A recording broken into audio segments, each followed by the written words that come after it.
Welcome to the Habitual Woman podcast with yours truly, Debrina Wright. I'm a holistic, habit-based lifestyle coach, nutrition educator, and fitness trainer. This is a show about transforming habits into a lifestyle. We will introduce and reintroduce habits, as well as have a conversation with women about the habits and the rituals they use to live the life that they deserve. Now let's get into today's show. Good morning, afternoon, or evening. Welcome to another episode of the Habitual Woman podcast. I am so excited about today's episode. We are going to have a conversation with Tiila of Athr Beauty. Her makeup line and skincare and products are amazing. Beautiful palettes, long-lasting, evolutionary. Between the makeup and the packaging, she is so into sustainability. We had a great conversation about that. I can't wait for you to listen in and see what's going down on today's episode.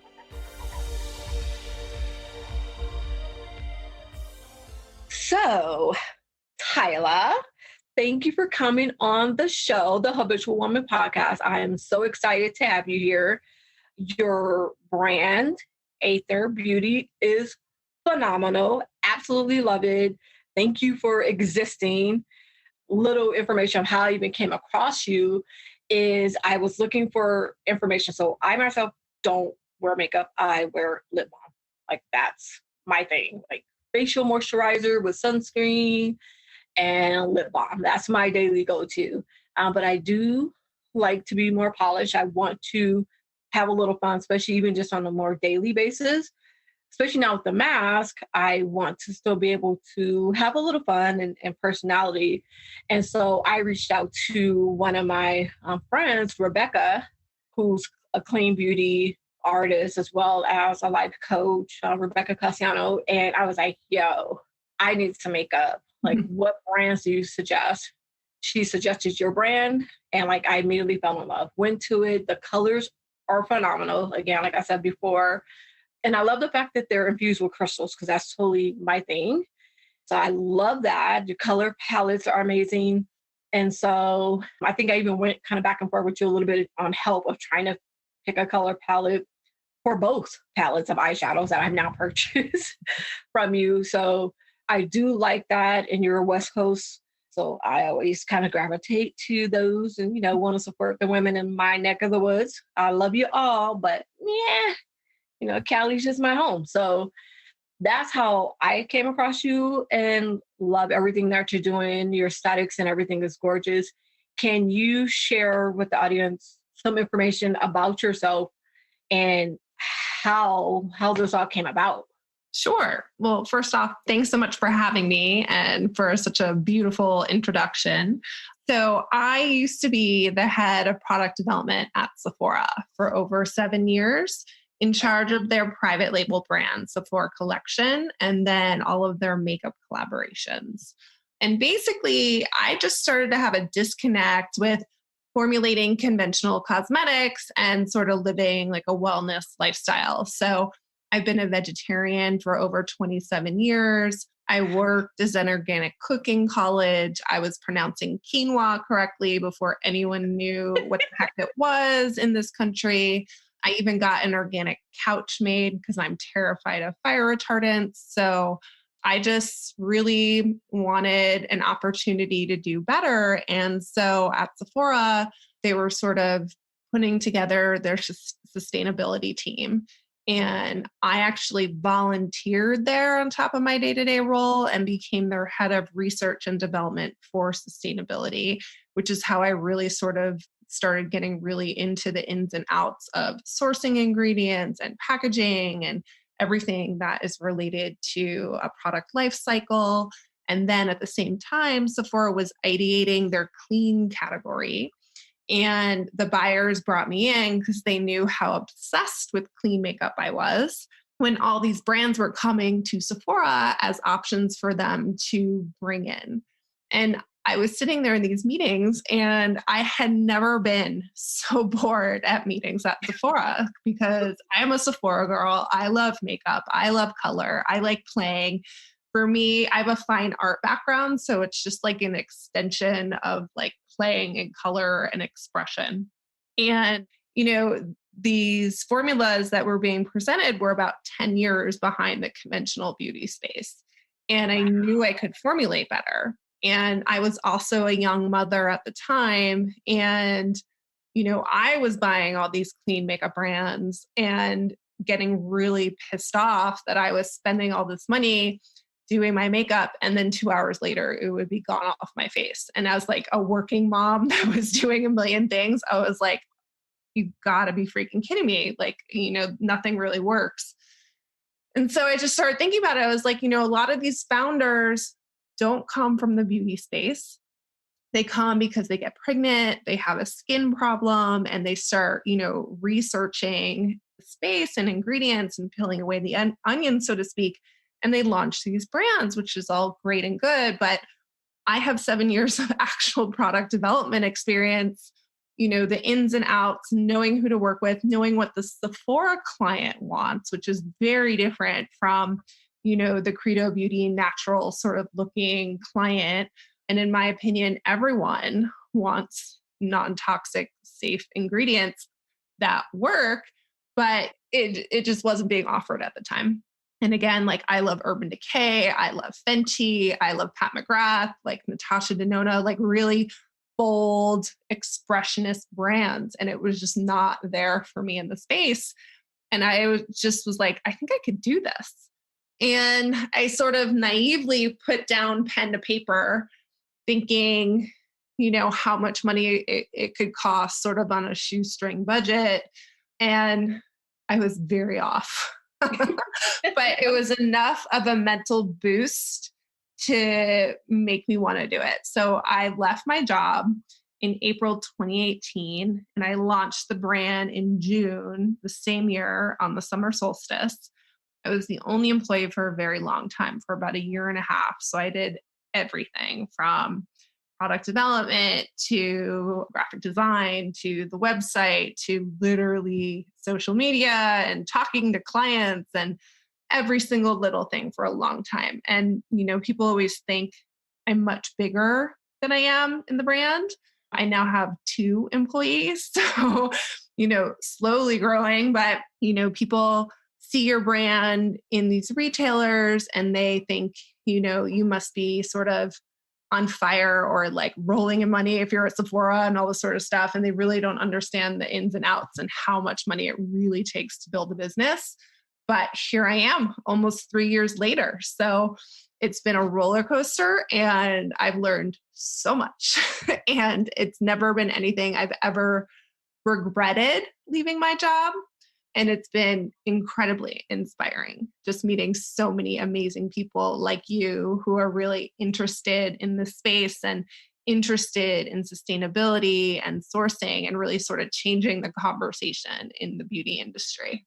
Yeah, it's been refreshing. I definitely love that. It's been helpful because again, like I said, I don't wear makeup. She's 45 next month. And that is it's just never been my thing. I was not a girly girl, definitely an athlete. So back yonder, makeup didn't last or anything like that. So it was definitely reserved for special events. And for me, special event was like prom. And even that, there's literally like pictures where I'm like fussing with my aunt as she's trying to put makeup on my face because I was like, why? This sucks and it's irritating. So the fact that you've come out with something, not only that's green, because again, and you share this and you teach this in regards to the different standards between the US and Europe in regards to products that are banned and not banned.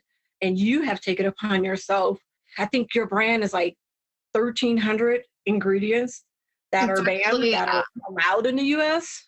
Yeah, so the US bans 33 ingredients, and the last time that was updated was in 1938. Canada bans about 500. The EU bans about 1,300. I actually ban about 2,700 ingredients, and then always making sure that there's ethical sourcing involved. So unfortunately, there's a lot of child labor with ingredients in makeup as well as forced labor. There's prison labor. There's a lot of unfortunate things hidden in the background that the client and consumer isn't really aware of at all. So, the other piece of the puzzle was really it was really weird to me when I was looking at these clean brands. And, this is about 3 years ago. And no one was talking about sustainability. Their packaging would go right into the trash along with all the other brands. And I was like, this is such a disconnect for me. And I had, my background before developing makeup was actually in fashion design. So I worked as a fashion designer for a few years prior to that. And it was just really interesting that this whole concept of sustainability was just not really part of the conversation. And I had visited many factories in my past all over the world, and especially in Asia. And people really don't think about the people that make your products. It's really easy to just click buy and add it to your Sephora cart or add it to Amazon and get it, the next day and not really understand sometimes why something is so cheap. If something is suspiciously cheap, there's usually a hidden human cost associated with it. And I wasn't okay putting anything out in the world that my kids would be responsible for cleaning up later. So I was just done with it. And I was like, there's got to be a way. And with that being said, I like that you actually took it to that point. Is I do appreciate the packaging for your makeup, the fact that is completely 100% recyclable, including I can have a hair tie out of it. And then even your packaging. So the box is box with 2 O's.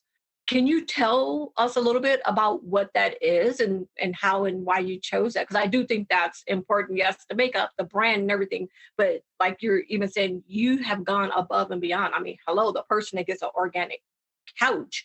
I mean, you're really conscious about not just yourself, but your customers. So I do appreciate that. So can you share some information even about the box or in your recyclability of your packaging? Sure. So I launched the world's first fully recyclable pallets. And it wasn't anything that was patentable or, I didn't invent something or put anything really new out there. I just thought about it differently. I always used to be obsessed with Tetris as a kid. And I just like how things fit and how things sort of work. And when I first was ideating the brand, I was working with all these packaging suppliers and really trying to figure out what kind of packaging would really work in our infrastructures. So our infrastructures are very broken, as we know, in so many aspects of the US, but especially when it comes to recycling and our trash. So the best thing I did for my own research was just go to my local recycling facility. They actually do tours and they answer questions. And it was the best thing I ever did to really understand how everything works. I was looking at all different materials from biodegradable plastics to metals and all these other things, and really understanding what is highly recyclable. So, their whole recyclable system is very broken because not a lot of things are actually recycled in our infrastructure. So just because it says one of those recycle symbols 1 through 7 doesn't mean your local facility takes that number. Number 7 literally means it's mixed materials, which a recycling plant doesn't take. Or nobody, if you have 2 pieces together that are 2 different materials, as simple as that cannot be recycled. So if you think about a heavy compact that has a mirror, that has magnets, that has these hard, heavy plastics, there's something like 50,000 different types of plastics out there. Well, 50,000 types of plastics don't divide into 7. And there has to also be a secondary market for people who want to buy the recycled goods for them for the structure to even work. So anyway, to make a really long story short, I did all this research. I learned that mirrors were not recyclable at all. Magnets are not recyclable. Magnets are mined in these places in China. And unfortunately, the workers who mine these raw ingredients, it's a very toxic atmosphere and the communities get poisoned. And it's just not a great life for anyone. So just learning all these pieces of the puzzle, looking at packaging like I look at ingredients, looking at the raw materials and who is touching that and why is this being put into my packaging, where, just knowing, oh, those elements aren't recyclable. Why am I going to put them into my packaging? Or, oh my God, like this contributes to like horrific lifestyle for people. Why would I want to be a part of that? But it's so easy just to like design a piece of pretty packaging and buy it from your supplier and not understand where it's coming from. That's sort of how the system works. And so for me, I just kept asking questions, as like simple as it is, just like, and if they didn't know, they would find out. And who am I talking to? And how does this work? And what does this film do? And what is this? Even the inks that I used are made to be put back in the system, because just because something is paper doesn't mean it can get recycled. So there's so many nuances to our recycling system that it makes it incredibly complicated that people who design this stuff don't even know. And then the consumer just knows really basic things about recycling. There are so many times I would just put stuff in the recycling bin that my husband would take out. And he's like, we don't recycle this here in our town. And I would still throw it in. And I learned how bad that was for the program, because they don't just like, there's no one sitting there sorting through everything one by one. There are pounds and pounds and pounds of things being dumped all at the same time. And these sensors are trying to sort everything. And so I learned that black plastic is not recyclable at all. Okay. And the reason is because it's on these black conveyor belts and the sensors just can't read black against black. Like it's just a mechanism thing. And these systems aren't set up. People aren't working there to like save the earth. They're working there. It's a business. Like they're working there as a job and they're trying to be as efficient as possible. So whatever isn't recyclable, they'll just take and put it into the landfill. Or if there's, I know people have heard that if there's like food soilage still left on something, nobody's sitting there picking those out. What happens is it gets thrown together in these barrels. And if somebody spots it, they'll take the whole barrel with all these other recyclable goods in it and put it in the landfill because it's more efficient that way. So that's why there's like all these crazy statistics about how much actually gets recycled and how much does not. But it's just how the system works. And it's just, for me, I really think it's kind of messed up how companies sort of put the onus on the consumer, right? They design these beautiful things to make you buy them, and then it's your problem what you do with it. Gotcha. And that wasn't really okay with me. And I felt responsible for what I was designing and putting out there, that I wanted to make it as easy and digestible for somebody to understand, so that the likelihood of it getting put back into the system was a lot higher. But yeah, everything I do. So I have lip creams that have been sold out forever and everybody keeps asking me about them, and they will return sometime this year. But it's the first fully recyclable lip component in the beauty space. And it's made of 100% recycled plastic. So there's no virgin plastic used whatsoever. But it's the same material through and through, which is very unheard of in the beauty space. So it's all so complicated and all the nuances, but basically I do all this obsessive research to make it easier for everybody else. Got you. Yeah. So then like with that product, because of the packaging, does it make it hard to keep it in stock? No, it wasn't kept in. I don't have a problem with that being in stock because of the packaging. I had a problem because of COVID. and the manufacturer was based in California and they closed and they wouldn't open because of COVID. And then they actually eventually went out of business. And so I'm actually producing it with another supplier. So that's just the ins and outs of business and COVID and all that stuff. But there is like a huge rush now with sustainability being like, oh my gosh, these brands are like, we have to be sustainable now, which is good. But, I always tell brands that the easiest thing to do is to do like a product life cycle where you like analyze all the different steps, and maybe you can reduce your water usage or reduce your CO2, but you're not turning around and being like the most green product itself, which isn't necessarily a bad thing because you can have more of an impact changing the other things in the business. But a lot of brands are like greenwashing or doing all these things to jump on the train. And that to me is just counterproductive for what people should be doing. Got you. Totally makes sense. And I think we've seen that with a lot of things. Green is the trend in so many different areas. And it's fine if it's done properly, especially if you're pushing and marketing and putting it out there for people to use in or on their bodies and in their environments. Because again, that's where a lot of the wellness is affected. It doesn't matter how well you quote unquote work out or eat, if it's still layered in gook. So it totally makes sense. And then again, the environment. So I appreciate that you are just head over heels in the research and making sure it's easier for me, because that is something I haven't really even thought about to that extent. Like, yeah, the packaging is beautiful. Yes, it's green product, or it's it's eco-friendly, or it's this. But I mean, the extent of it might be glass versus plastic.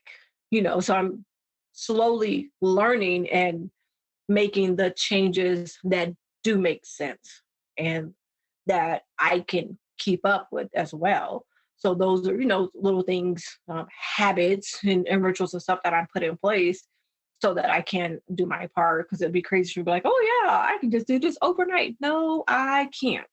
But I want to gradually do it and to share and show that, to definitely make an impact. So, oh man. So then in regards to that, so with what you do, even for yourself, what are habits that you have implemented or that you have that just keeps you on track, keeps you balanced, keeps you sane, business and home, especially it's been a mom and doing this and moving from one state to the next, and but not how has that helped you with balance and sanity? I mean, for the past year, my whole family has had one suitcase each of stuff.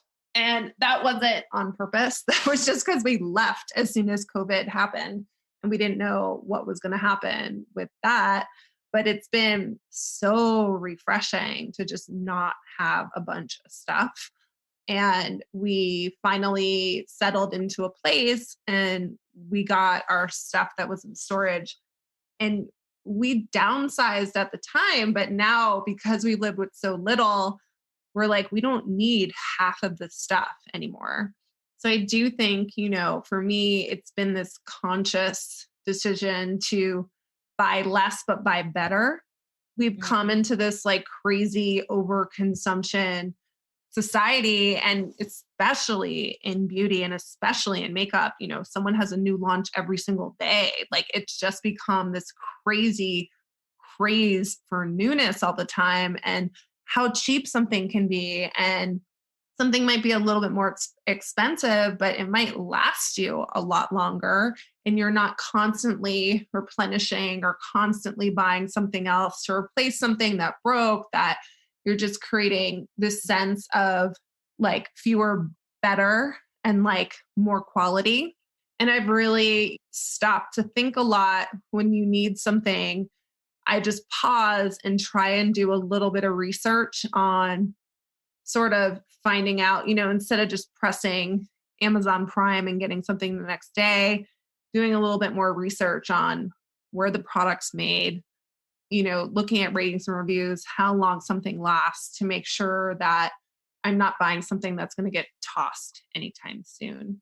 I have made a conscious decision. So we don't use things like paper towels in our house or napkins or things that are disposable. So I don't even know, like there's crazy statistics on how many paper towels a household will use in a family sort of thing and things like that. So I don't buy it like for my kids. It's so easy to buy the little like snack container size for stuff that's like all individually wrapped.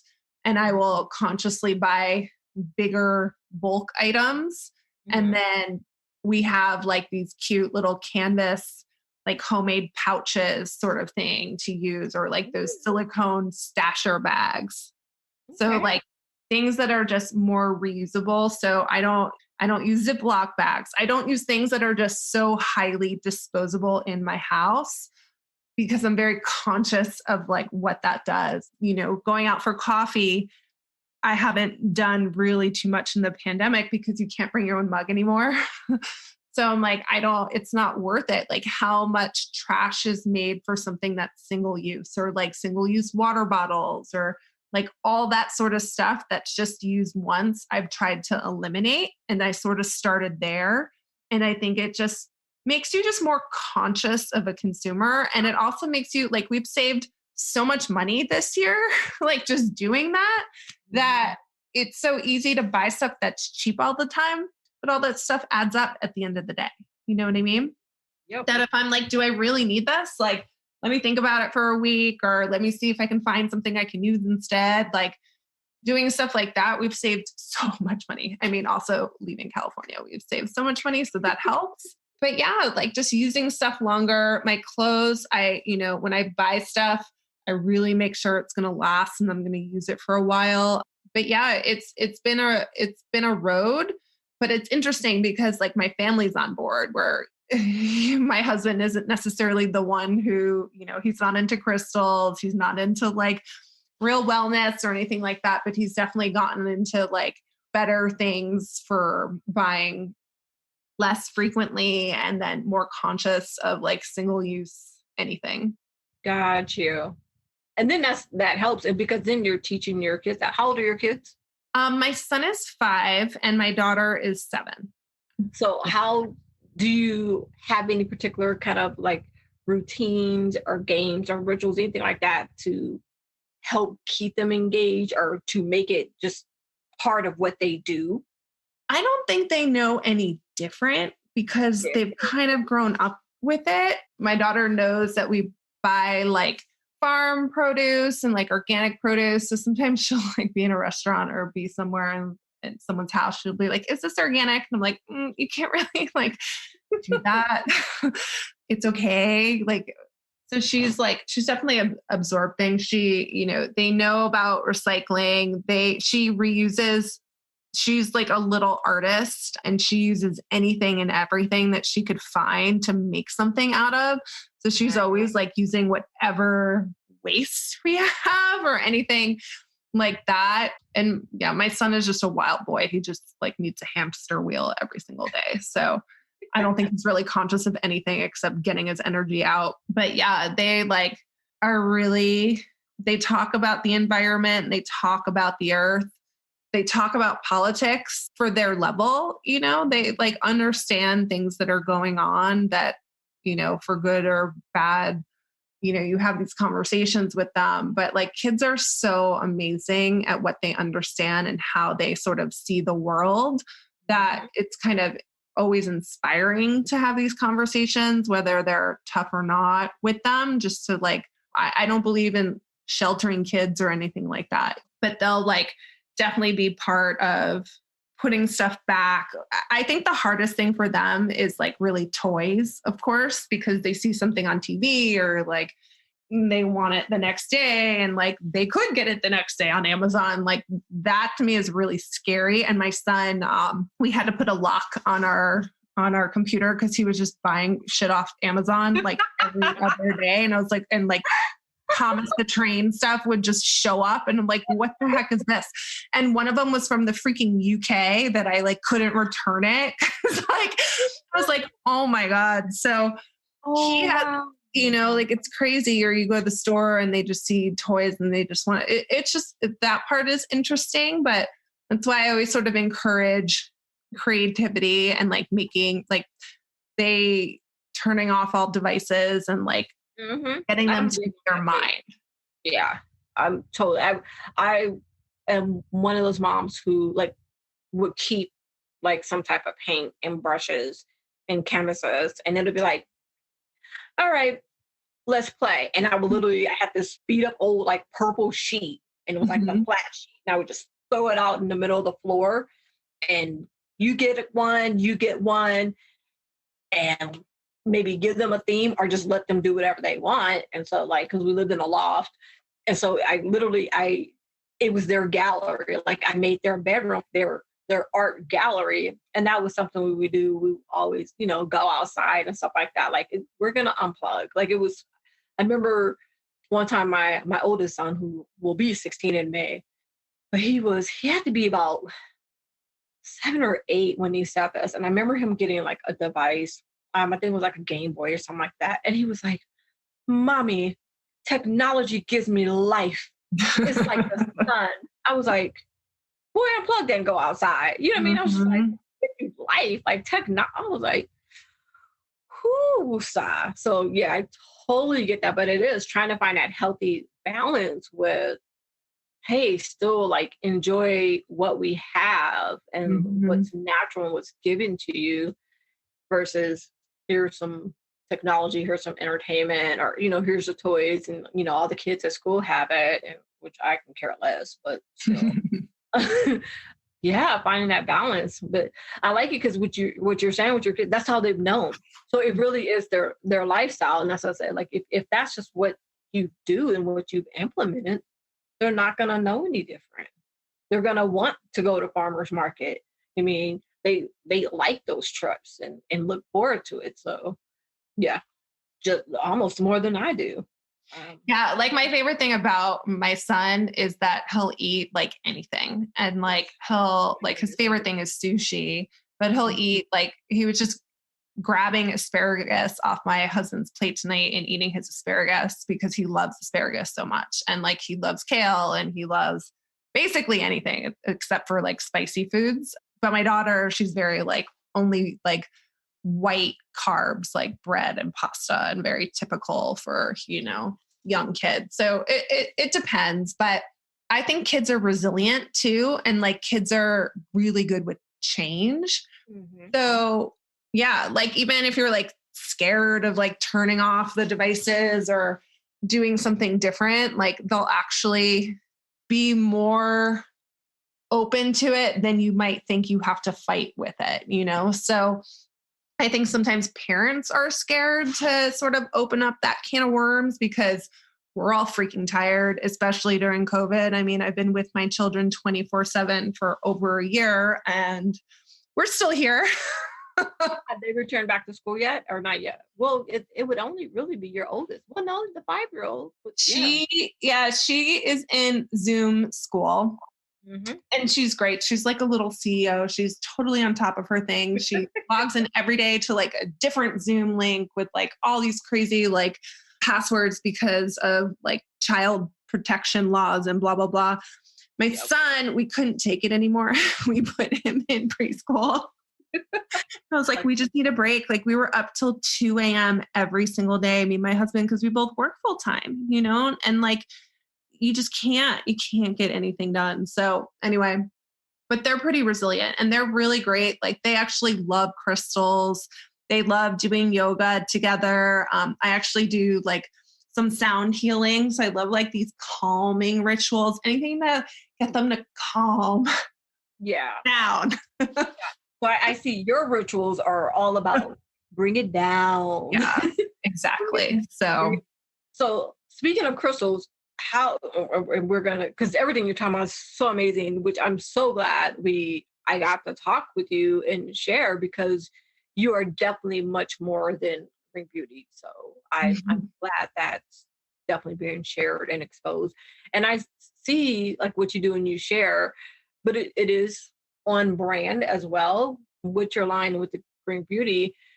How did the crystals come to play to be in your makeup? Because that was literally like my automatic, like, oh yeah, oh okay. Because I am a crystals person. They're everywhere, meditation, you know, like all that. So to literally be able to have it in my makeup and on my face, yeah, how, why? Yeah. So basically, when I started looking at the space and I looked at everybody's like branding and like their social media and the clean Branding is so space. beautiful and so fun. Thank you. So empowering. Aw. When I was looking at other brands at the time, there was nothing beyond being clean. Like there was no, connection to the client. Like you think of Urban Decay, it's such a strong brand with very bold and very, and like anarchy or whatever, anti whatever. Mm-hmm. But like, that's Urban Decay.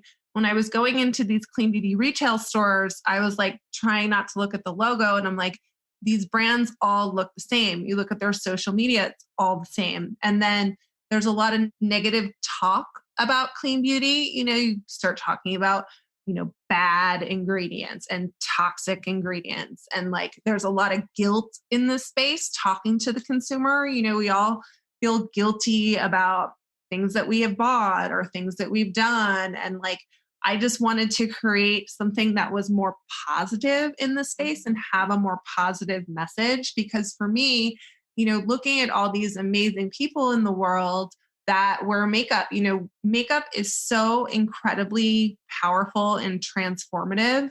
It can make someone feel beautiful. And for that, and giving someone that sort of shield or armor or empowerment for whatever he or she has to do during the day, and making them feel good was just it's always been such an incredible tool that I was like, how do I make my client feel even better or feel, more empowered or more beautiful or whatnot? And so I've always been obsessed with crystals. And they've been using skincare for a long time. And then I started doing more research, and like Cleopatra and the Egyptians used to use it for like eyeliner and all of that stuff, but nobody really had sense. Then I started digging and doing research and learning. And, basically crystals are minerals, right? They break down as like minerals, and certain minerals are really great for your skin. So I actually can't use every single crystal that you know of in makeup. They have to be FDA approved. They have to be safe for your skin. There's plenty of crystals that aren't, but there are some that are great and have amazing skincare benefits. So they all the crystals I use are actually really skin loving ingredients. So clean beauty, I know there's this trend right now for people to be like, oh, it's skincare based makeup because skincare is hot. Clean beauty has always been skincare based makeup because you have to start with a oil, or you have to start with a base that is a lot of these quote unquote non-clean brands or conventional brands or cheap brands use a lot of cheap filler ingredients that block your pores, that cause a lot of things for your skin to react, which is why a lot of people have skin irritations when it comes to beauty products. But these ingredients are actually, all the bases for my makeup is like organic coconut oil and organic shea butter and just really moisturizing ingredients for your skin. And then like rose quartz, for example, rose quartz can help prevent wrinkles, redness, and fine lines.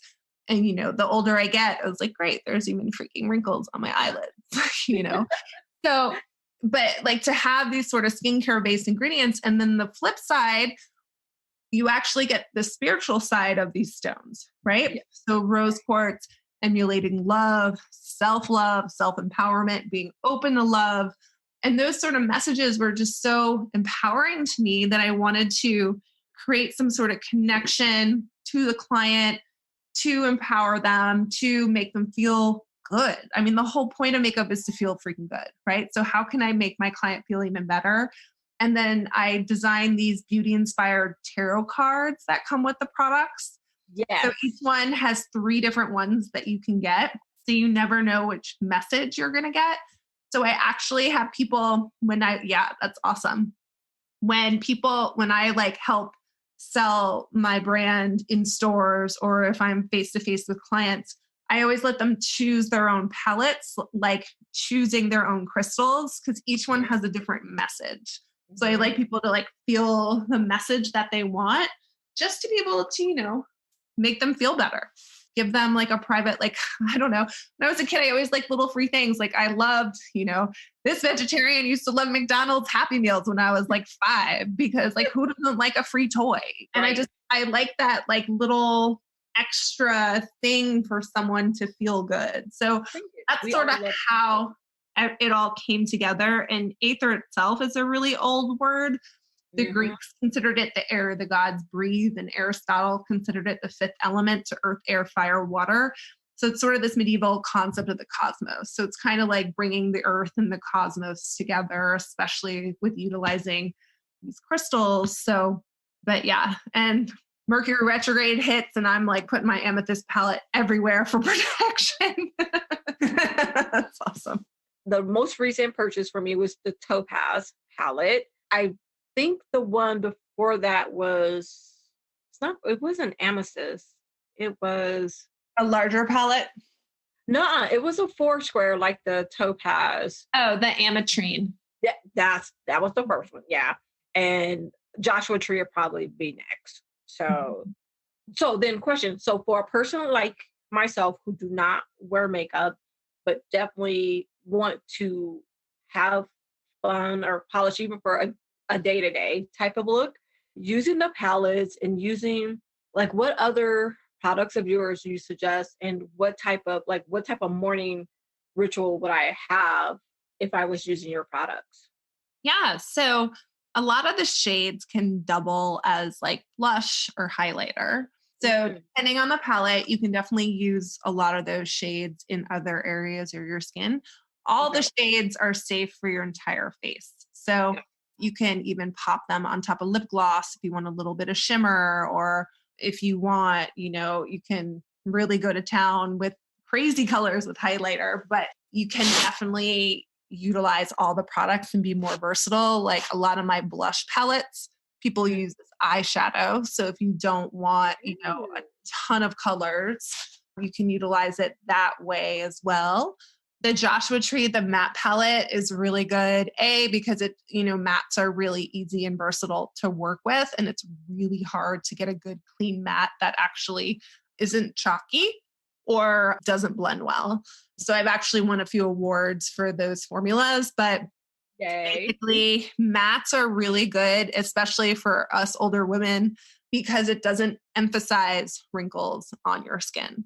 So shimmers, anything glittery will emphasize, any sort of wrinkles. So mattes are a really good option for people if they're concerned about that. But they're all safe and versatile, so you can use them anywhere and all over. And you can definitely use mattes as like a cheek sort of blush too. Okay.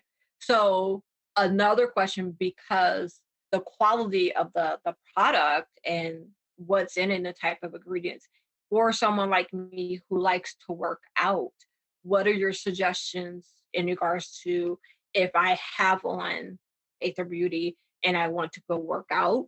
Do you suggest cleaning or kind of removing the makeup, or depends on what it is before workout, or you're like, girl, just be beautiful while you do it? Like I'm all to however someone wants to do them is totally cool. Personally, I don't like to wear makeup when I'm working out because I just sweat like crazy.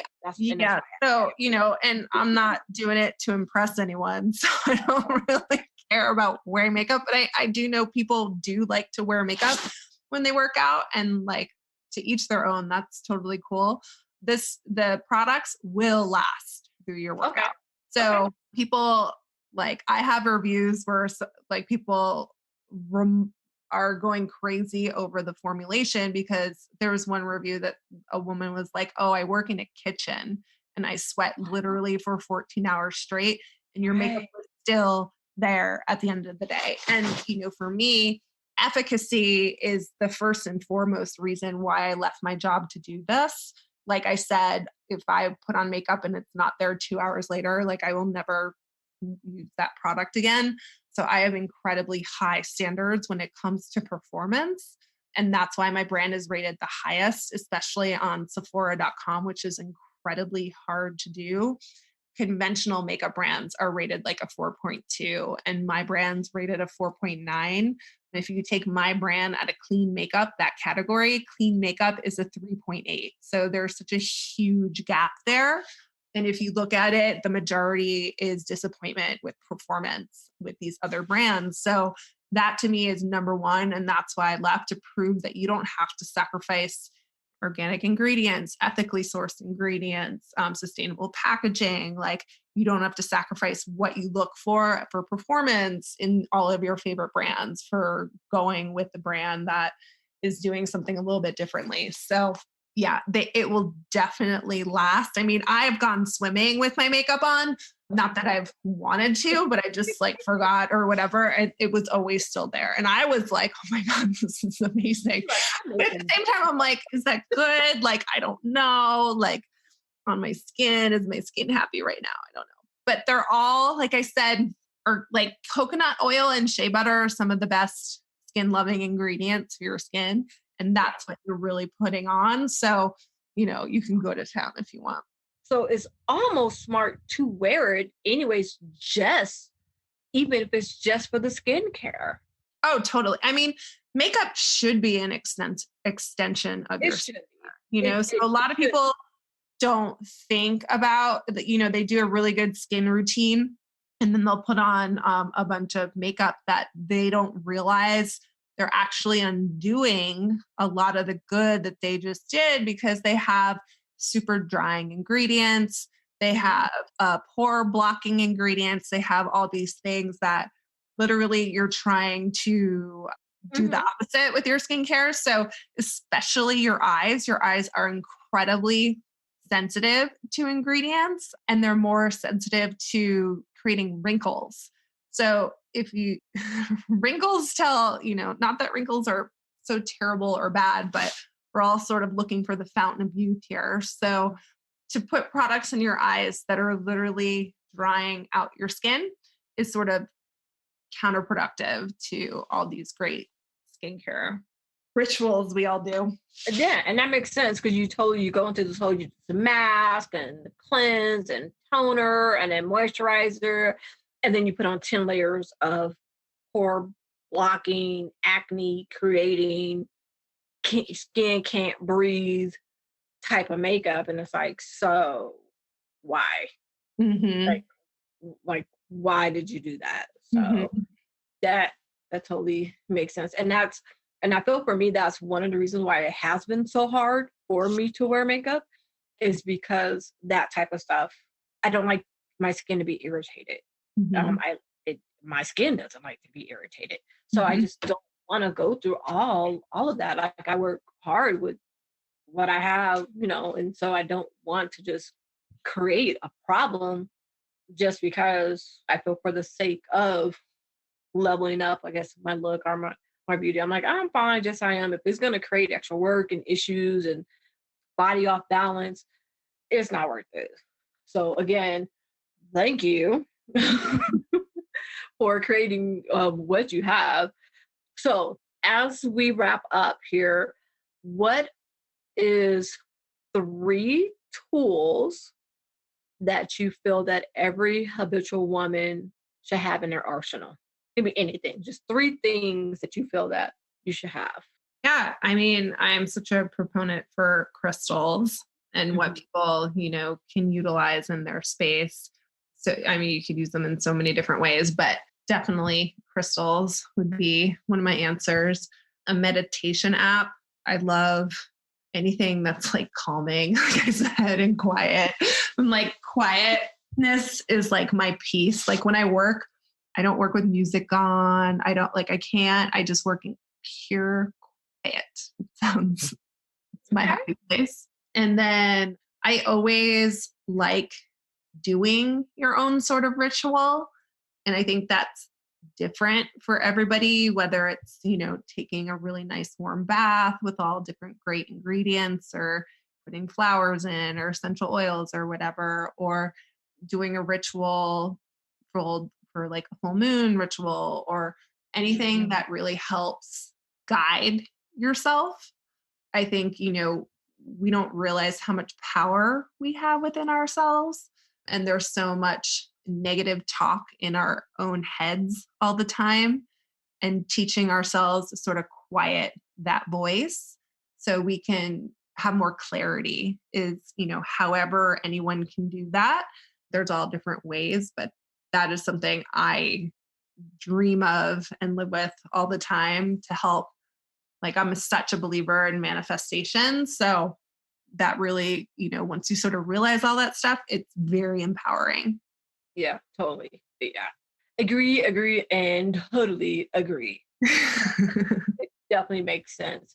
So with all of the greatness that you have accomplished so far, what's next? Yeah, I'm actually doing something a little out of the ordinary. So, in order to grow as a brand, you need money, right? Just how the world works. And so I've been talking to investors, all different types of investors, for many years. And for me, it's always sort of sat wrong that there's some percentage, like 93% of all investment companies is owned by white men. And I sat across the table with so many that were like, didn't understand beauty, didn't understand crystals, didn't understand what I was doing, and like could understand building a business and stuff like that. But, for me, I was just sitting there and I'm like, why am I going to make these people money? Right. And I've been offered money to grow my brand, and it never sat right with me. Like there's some statistic, like it's a $70 trillion industry, like financial institutions and all of that. And 1% of it is controlled by women. And then of investment, less than 3% of investments go to female founded brands. And so I was like, how am I going to build my business in the way that I want to do it? Venture capitalists are also very aggressive when they sign on with brands, because they just want you to have these crazy sales and numbers, and like build you as fast as you can, sell you as fast as you can. And like, they'll wait to like clean up the mess later. And I just didn't want to be held against these crazy pressures to launch these things all the time, or just to hit certain numbers of their expectations, because for me, I will hold a product back until it's right. And that's not normal. Most people are concerned with how much money they can grow and hit. And like, yes, I'm a business, and yes, I grow, and yes, all that stuff. But if I put a product out there in the world that I'm not okay with, I know my clients won't be okay with it. You know what I mean? Or, a lot of times I have 2 years worth of products I've developed, but there's no packaging solution yet. So I won't put it out there and be like, oh, I'll clean up the packaging later. Like, it's just not what I do. So I found this really cool platform called Republic. And basically it's a crowd-funded platform for businesses. But Republic does all the due diligence. So I worked with them for over 4 months of like audits for everything of my business. And less than 3% of businesses make it past and get onto their platform. So I launched on their platform, and it means anyone can invest in my company as little as $100. And I wanted to do it that way because, my clients are who believed in me since day one. And I was like, they're the ones that should win if I win. Like, why am I going to make these random people money that I don't know, that don't know anything really about what I'm doing? They know how successful beauty can be and makeup, but like don't care about sustainability, don't care about all these things. And my clients do. And so many people are rooting for me that why not do it together, Yeah. And that to me was so eye-opening. I didn't even know this was a possibility. I didn't know that like Usually you like deal with angel investors for like smaller amounts, but it's like, I don't know a ton of angel investors. And, my client doesn't necessarily have an extra 10 grand laying around here or there, So, but this platform, you can invest even with like $100. Like that to me is more accessible and more community based, since my brand has been all about the community and really having this conversation for change and changing the industry. So I'm excited because that just launched. So I can send you the link, but that to me is just another way that I'm doing things differently. And I love it. So you actually do not need to send me the link. I already have it. I've already checked it out. I will be participating. Oh, nice. Thank you. I think that is a phenomenal opportunity for you, but also for your brand to be able to connect and build with your community. And I didn't know that only 3% get accepted, actually highlighted on the platform. So that alone says a tremendous amount about you and your brand and the quality in what you bring to the table. So yes, most definitely I would be participating. I will be sharing it. You guys, it'll be in the show notes. So definitely check that out. Where can they find you? Where are you at?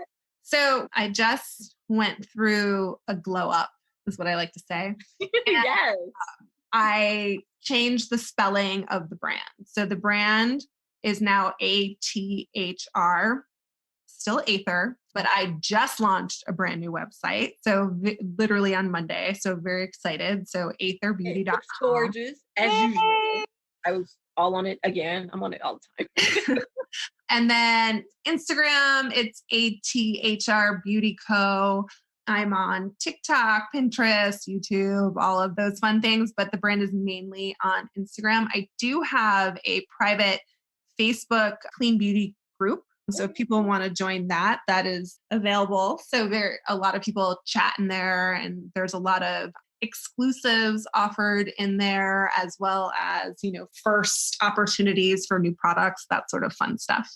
Join. I'm a little behind. Okay. And again, those links will be provided, but okay. Yeah. And then lots of retailers. So if you don't want to buy it through my site, which is totally fine, Sephora, Credo, Detox Market, Neiman Marcus, and lots of great mom and pops too. So lots of different places to find the brand. Yay! Well, I'm so excited. Thank you again for coming on. Thank you for having this conversation. Thank you for giving us more than I signed up for. And I appreciate that, because you gave me more to think about and reminders. Because that's like even one of the things I say, like with habits, like you already know what to do, but being reminded what to do, or maybe how, or making it actually more, making it possible is totally different. When it's spelled out differently and it's in a way that's digestible for you to actually be able to take action. It's like, okay, I get it. I got it. Cool. Thank you. Mm-hmm. So that's for me, and hopefully for the audience, that is what has happened here. I look forward to more shopping,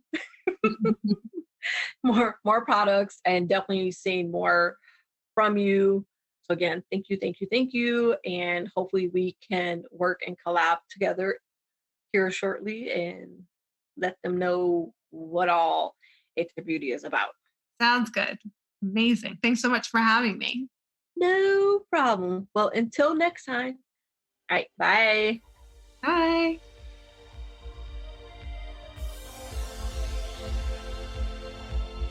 Thank you for joining me on this week's episode of the Habitual Woman Podcast. Please take a moment, if you enjoyed the show, to share with your family and friends, and please leave a review.